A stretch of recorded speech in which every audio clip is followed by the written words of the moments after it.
Okay, this is part 2 in my video series, Voyage of my Saggy Neck. I have had my silhouette thread lift treatment. I had it on Monday. Today is Wednesday. So 2 days post-treatment, I have to say I'm already really pleased with how this went. So I'm going to fill you in on what exactly happened during the procedure, what happened immediately following, and how I'm feeling now, what to expect in the future. So they start out, this is all done in the doctor's office. There's no anesthesia with this. It's all just a local numbing. They start out putting a numbing cream from the tops of your cheeks to about the middle of your neck. They leave it for 20 minutes. Then the doctor comes in. I went to Dr. Julius Few in Chicago. He came in, wipes the numbing cream away, and starts to mark the points on my face that he's going to be inserting the threads into. So I had 3 threads inserted on each side of my face. One from the bottom of the chin, across the bottom of the jawline, behind the ear, one on my lower jawline, and then one that went up mid-face. The reason I did mid-face was because I had had a little separation of the fatty pads on my cheek, which was giving me a little bit of a groove in my cheek. You could only see it in certain lights, but it definitely was present. Many years ago I had filler put in, but it's very difficult to fill that part of the face because you need to make sure that you're getting the filler right at the perfect depth in the skin. And so as my fatty pad separated, the filler that I had sort of herniated and was protruding. It wasn't looking good at all. So by lifting this part of the cheek, he eliminated that groove, which is terrific. So he marked all the points on my face that he was going to be putting the threads into. It was 9 different points on each side of the face, 3 per thread. And then he injected lidocaine into each of the insertion points. They're not incisions, they're just insertion points. Important to know that. There's no cutting on the skin at all. So the lidocaine stayed in my skin for about 20 minutes, then he came back in and topped up each injection. That was the most painful part of the procedure. Honestly, getting those injections, it doesn't feel great. It stings. There's a pin being put into your skin, but it's very fast. He's very quick, actually. So after I was numb, he started threading, putting the threads in. The threads are very thin and they have little cones all the way up them. They look like kind of like zip ties, not like 50 Shades of Grey hardware store zip ties, but you definitely, after they're threaded in, you can feel the little cones popping and locking through your skin. It doesn't hurt. Again, the whole thing is really, it's bizarre because there's no pain. You're wide awake in the doctor's office. I couldn't feel any discomfort. I knew what was going on. I could feel the tension and the popping of the threads, but it didn't hurt at all. At one point, I did notice that I had a ton of adrenaline. My heart was beating pretty fast. The doctor had asked me a question. I had a hard time answering because I had this sort of adrenaline rush feeling. But again, zero pain, zero discomfort. So he inserts all of the threads, and then he had me sit up so that he could position them in the most aesthetically pleasing way, in his opinion, which I do trust his opinion. And he, looked at me from several different angles. And then when he was satisfied with the placement of the threads, he just snipped the ends of the threads, and that was it. I put ice packs on my face, and 20 minutes later, I walked out the door. So the entire procedure, from the time I walked in until the time I got back in my car, was about an hour and 40 minutes. I mean, it was very quick.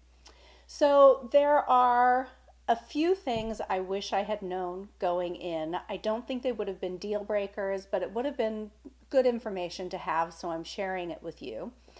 The first is you can't use any of your active skincare ingredients for 1 to 2 weeks after the procedure.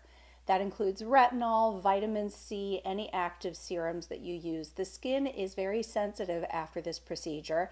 And in fact, I have noticed that my skin is pretty dry. It's a little bit flaky. I'm not positive whether that's because of the topical numbing cream or because I have a little bit of a cold. I'm not sure, but my skin is definitely a little bit dry and a little bit sensitive. The other thing is you can't have any facial services for about 3 weeks after the procedure. I would have timed my dermaflash or dermaplaning procedure service better had I known that, because I'm getting pretty peach fuzzy. I definitely could use some exfoliation. My last service was about 3 weeks ago, and now I have to wait another 3 weeks before I can go and get it done. So I usually get that done every 4 weeks, so it's going to be 50% longer until I get my next service. Again, not a deal breaker, but I probably would have timed it better. And the other thing is, you can't use a clarisonic brush for 2 weeks after this service, because obviously you don't want all the vibration and movement on your skin. You want the threads to be as stable as they possibly can be. I am very devoted to my clarisonic. So I'm a little bit bummed that I have to wash manually for a couple of weeks, but again, not a deal breaker. So in terms of discomfort, really very little. It's weird. I feel pulled a little bit taut, not uncomfortably so. It's not really easy to turn my head. Yesterday when I was driving, I had to turn my whole body. I couldn't really turn my head. And every once in a while, I will get a little bit of a zinging sensation, particularly under the jawline behind the ears. There are a lot of nerves in this part of the face. So if you move a little bit funny, you can get a little bit of a zing, but it's just very quick and then it goes away. It is tender to the touch, so washing my face was not super comfortable. And I'm a big fan of cream-based makeup products, but I switched to powder because a light brush applying bronzer and blush felt much more comfortable than rubbing product into my skin. And I did use a Beauty Blender sponge to apply my foundation, because you can very lightly tap that onto the skin without having to rub. So not much bruising, just a little bit. A couple of the insertion points are still visible, but very easily covered with foundation and concealer. And the bruising never got to be full purple bruising. I woke up this morning and this one on my jawline was just a kind of a pale yellow. It never got to be that fully developed blue purple. So that's kind of it. I mean, 2 days out, I already see instant results, definitely along my jawline. My jowly area has definitely smoothed out. I'm very pleased with what's happened on my upper cheek. I'm reserving judgment on my neck.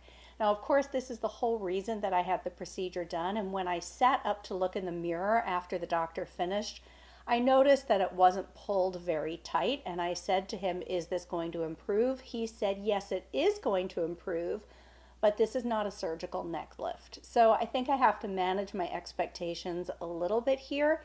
And I have to take a little bit of a wait and see approach, because I know that things are going to improve in the next couple of months. The other thing with this part of my chin and neck is, because it's hard to chew foods and I usually eat a fairly high protein diet, I've actually been eating a lot of carbs in the last couple of days because it's softer and easier to chew, like pasta. So I probably have a little bit of inflammation underneath my chin. This is where I see my inflammation go on my face, and if I gain weight, it goes right under my chin. So if I clean up my diet for a week, I'm sure I'm going to see a difference in my chin also.